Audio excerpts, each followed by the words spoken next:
नमस्कार मेरे विद्वान शिक्षक साथियों, मैं रमाशंकर डिमरी तुलिका दर्शन में आपका स्वागत करता हूं। और आज हम बात कर रहे हैं कि किस प्रकार हम उत्तराखंड विद्यालय शिक्षा परिषद की प्रयोगात्मक परीक्षाओं के जो मूल्यांकन के अंक होते हैं उनको ऑनलाइन किस प्रकार से वहां पर परिषदीय परीक्षा की वेबसाइट पर चढ़ाएं या उनकी अंकना करें।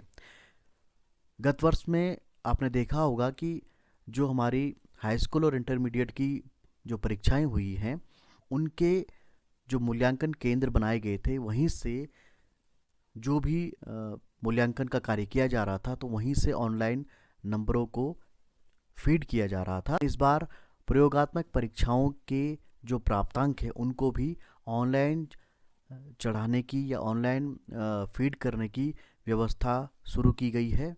तो ये काफ़ी अच्छी व्यवस्था है, इससे काफ़ी समय बचता है और बहुत ही त्वरित गति से जो प्रयोगात्मक परीक्षा के अंक हैं वो परिषदीय जो हमारा कार्यालय है रामनगर वहाँ पर ये सूचना पहुँच जाती है, जिससे कि हमारा जो परिषदीय परीक्षा फल है वो तेज़ी से बनाया जा सकता है। अब यहाँ पर देखिए कि हाई स्कूल परीक्षा 2026 के आंतरिक मूल्यांकन प्रयोगात्मक परीक्षा तथा इंटरमीडिएट परिषदीय परीक्षा 2026 आंतरिक मूल्यांकन और प्रयोगात्मक परीक्षा के प्राप्तांकों की ऑनलाइन अंकना तथा इंटरमीडिएट प्रयोगात्मक परीक्षाओं हेतु नियुक्त बाह्य परीक्षकों के नियुक्ति पत्र डाउनलोड करने के यहाँ पर निर्देश दिए गए हैं। तो ये फाइल आपको उत्तराखंड विद्यालय शिक्षा परिषद रामनगर की वेबसाइट पर ये वाली जो पीडीएफ है वो आपको मिल जाएगी। तो आप उस पीडीएफ का भी अच्छे से अध्ययन कीजिएगा, वहाँ पर भी आपको काफ़ी सारी जानकारी मिल जाएगी। तो अब समझ लेते हैं कि किस प्रकार जब आपको बाह्य परीक्षक नियुक्त किया जाता है, जब आप एग्जामिनर के रूप में परीक्षा केंद्रों पर जाते हैं, वहाँ पर परीक्षा का आयोजन आप करते हैं, प्रयोगात्मक परीक्षाओं का आयोजन आप जब करते हैं, उसके बाद जब आप उत्तर पुस्तिकाओं को चेक करते हैं, उत्तर पुस्तिकाओं में आप प्राप्तांकों को दर्ज करते हैं, उसके बाद EB 234 में आप उनकी अंकना करते हैं। तो पिछले वर्षों तक हमें EB 234 और उसके साथ ही OMR जो सीट होती थी उस पर भी प्राप्त अंकों की अंकना करनी होती थी। इस बार EB 234 का प्रयोग तो किया जा रहा है, लेकिन OMR सीट को इस बार इस्तेमाल नहीं किया जाएगा। OMR सीट की जगह ऑनलाइन नंबरों की अंकना यहाँ पर की जाएगी। तो देख लेते हैं कि किस प्रकार से हमें ऑनलाइन अंकना करनी है। तो सबसे पहले हमें ऑनलाइन अंकना करने के लिए आवश्यक होगा यूज़र आईडी और पासवर्ड। तो यूज़र आईडी और पासवर्ड जो है वो किस प्रकार से आपको मिलेगी इसकी भी मैं जानकारी दे देता हूँ। तो यूज़र आईडी और पासवर्ड जो है आपको जो भी परीक्षक संख्या आवंटित की गई है वही आपका यूज़र आईडी है, वही आपका पासवर्ड है। इसके अतिरिक्त जो सुरक्षा कोड आपको वहाँ पर अंकित करना होता है वो वहीं पर आपको प्रदर्शित हो जाता है। कैप्चा कोड जो होता है वहीं पर आपको प्रदर्शित हो जाएगा। तो अब देख लेते हैं कि किस प्रकार हम ऑनलाइन प्राप्तांकों को फीड करेंगे, उनको ऑनलाइन हम यहाँ पर चढ़ाएंगे। सबसे पहले आप किसी भी सर्च इंजन पर UBSC सर्च कीजिएगा, UBSC टाइप कीजिएगा। UBSC टाइप करने के बाद आपको जो पहला टैब यहाँ पर दिख रहा है या पहली वेबसाइट आपको दिख रही है Uttarakhand board of school education, इस पर अगर हम क्लिक करेंगे तो परिषदीय जो हमारी वेबसाइट है वो यहाँ पर ओपन हो जाती है और आपके सामने ये ओपन हो गई है। अब आपको यहाँ पर ऑनलाइन नंबरों को कैसे चढ़ाना है, तो आप सबसे पहले यहाँ पर बोर्ड परीक्षा वाले टैब पे जाएंगे। आप अगर जिस भी भाषा में कंफर्टेबल हैं उस भाषा का चयन यहाँ पे कर सकते हैं। अगर आप इंग्लिश को यहाँ पे करते हैं तो इंग्लिश में सारी जानकारी आ जाएगी। तो देखिए सबसे जो पहला टैब है वो है होम टैब, इसके बगल में है board exam tab. Board exam tab पर आप जैसे ही जाते हैं वहाँ पर आपको इंटरनल असेसमेंट एंड प्रैक्टिकल आपको यहाँ पर चौथा जो टैब है वो दिखाई देगा। इस पर आप क्लिक करेंगे जैसे ही तो एक पॉपअप विंडो आपको दिखाई देगा, इसको ओके कर दीजिए। ओके करने के बाद यहाँ पर अब हमारा जो काम है वो शुरू होता है यहीं से। यहाँ पर देखिए लॉगिन करना होगा हमें, जो भी परिषदीय कार्यालय के द्वारा हमें यूज़र आईडी और पासवर्ड दिया गया है वो हमें यहाँ पे डालना होगा। अब यहाँ पर आपको सबसे महत्वपूर्ण बात याद रखनी होगी कि आपका जो यूज़र आईडी है या उपयोगकर्ता का नाम है, यूज़र आईडी होगी आपकी जो आपकी परीक्षक संख्या है, वो परीक्षक संख्या ही आपकी यूज़र आईडी होगी।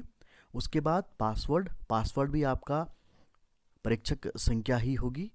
इसके बाद जो सुरक्षा कोड है, सिक्योरिटी कोड में आप जो नीचे दिखाई दे रहा आपको कैप्चा कोड है, ये वाला CCD271 अभी हमें ये दिखाई दे रहा है, लेकिन जब आप यहाँ पर लॉगिन करेंगे तो ये बदलता रहता है। अगर आप यहाँ पर चाहते हैं कि कोई दूसरा कैप्चा कोड आ जाए तो आप इसको यहाँ से रिफ़्रेश कर सकते हैं, तो ये बदल सकता है।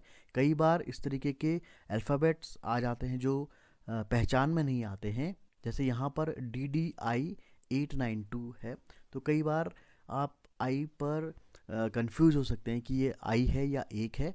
तो अगर ऐसी स्थिति है तो आप इसको यहाँ से रिफ़्रेश करके नया सुरक्षा कोड जनरेट कर सकते हैं।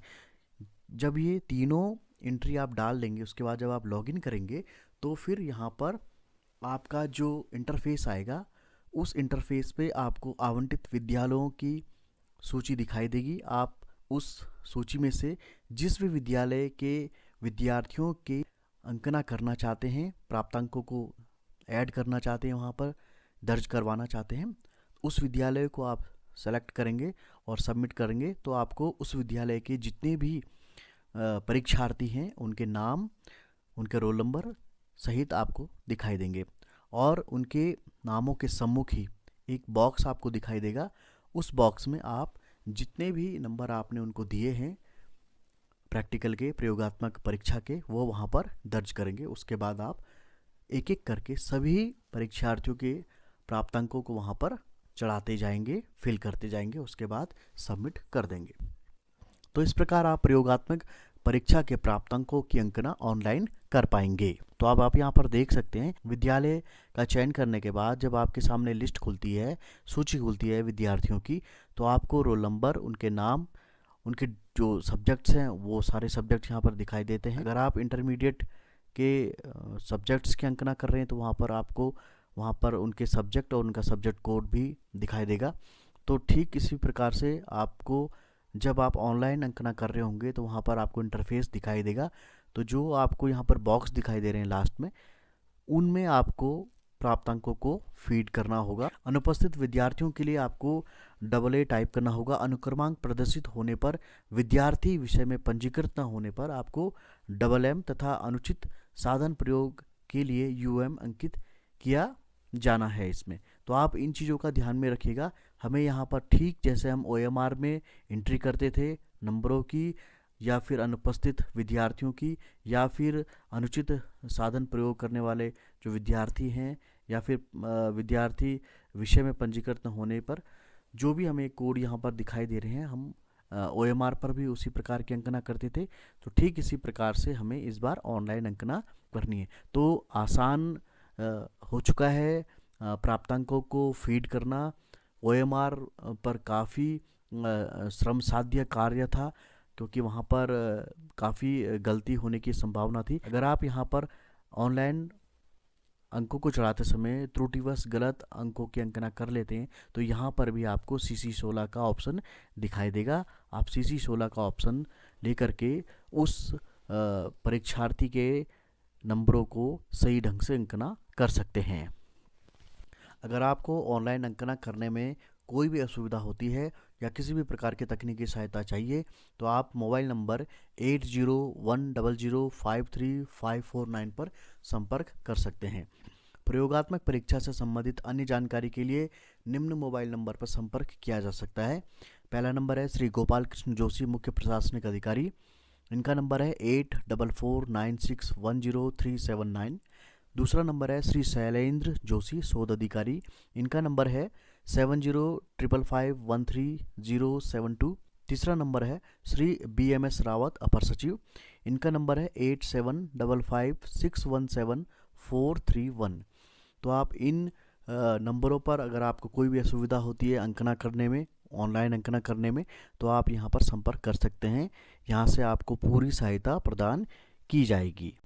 तो इस प्रकार से आप ऑनलाइन प्रयोगात्मक परीक्षाओं नंबरों को अंकों को उत्तराखंड विद्यालय शिक्षा परिषद की वेबसाइट पर ऑनलाइन जो है दर्ज कर सकते हैं। तो आपने देखा कि किस प्रकार उत्तराखंड विद्यालय शिक्षा परिषद के द्वारा प्रयोगात्मक परीक्षाओं के अंकों को ऑनलाइन चढ़ाया जाएगा और ये काम कितना सरल हो चुका है।